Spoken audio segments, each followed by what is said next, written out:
Hey guys, so I'm just gonna do the second video, same outfit that you saw when I did my llamas video, but I'm gonna schedule this and premiere it later. Anyways, let's get on to Mabon. This is the time when, like I said in the previous video, I was talking about in llamas, is where I kind of plotting and writing things down.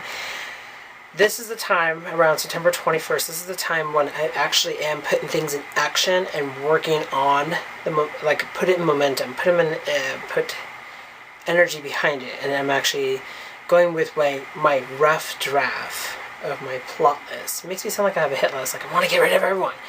It's not just only getting rid of things, it's actually preparing for things that I want to actually inspire. So I usually don't say I want to get rid of, weight. I want to get rid of weight. It's usually I want to get rid of weight and exchange it for healthier choices in life, or I want to get rid of certain bills in life. So therefore, I want to actually kind of balance that to I want to actually be efficient in my job and get a little more hours so I can pay off my bills. It's not like I'm trying to get rid of things. Kind of exchange it a little bit. So this is the time when I'm actually in the process of sorting out and see what I want and see what I don't want, and see what I want to bring in and what I don't want to bring in, and what am I going to work with. So let me just read it out of my public book of shadows. Mabon is the autumn equinox. Cross. It's the completion of the harvest begun at Lunesta. Once again, days and nights are equal. Poised by the god as the god prepares to leave his physical body and begin his great adventure into the unseen, towards renewal and rebirth of the goddess. So pretty much he's in the process of walking off to sunset and never be seen again until it comes back. This is when nature declines, draws back its bounty, ready for the winter, and it's time to rest. The goddess nods in the awakening sun through fire. Though fire burns within her womb, she feels the presence of the god even when he wanes. So pretty much, even when he's walking into sunset, she still feels his love and compassion within her, and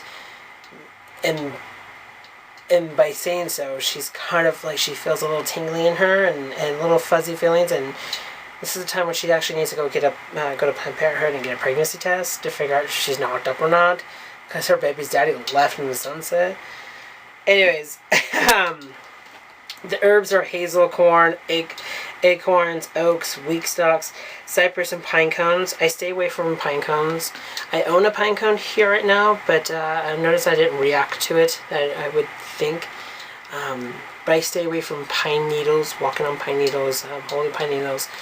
Sap from pine trees are not my friend, because it feels like itchy burning sensation. Not really fond of it. Incense is myrrh, sage, and pine. I usually burn frankincense and myrrh on this time too as well. Sometimes I try to stay away from myrrh because it's just too much for me.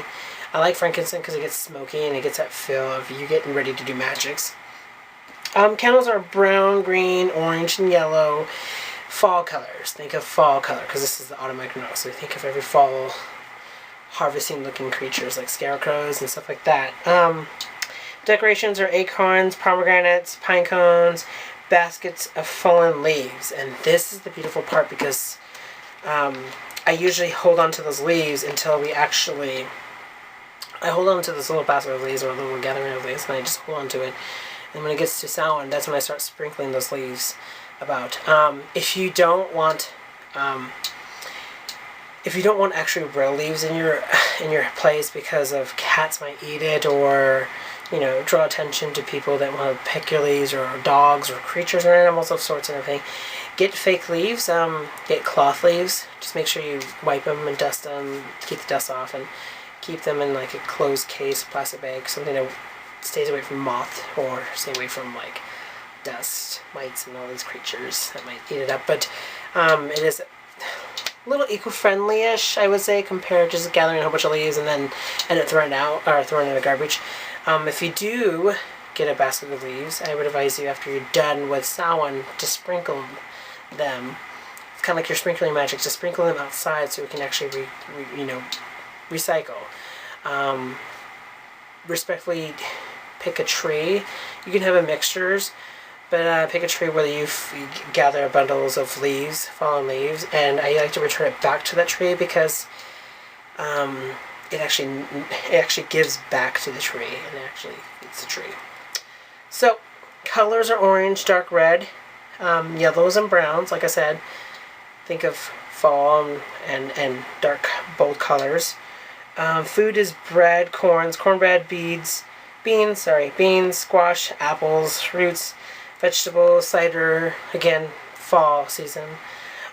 Sacred stones is carnelians, lapis lazuli, sorry, I keep putting that little sapphire.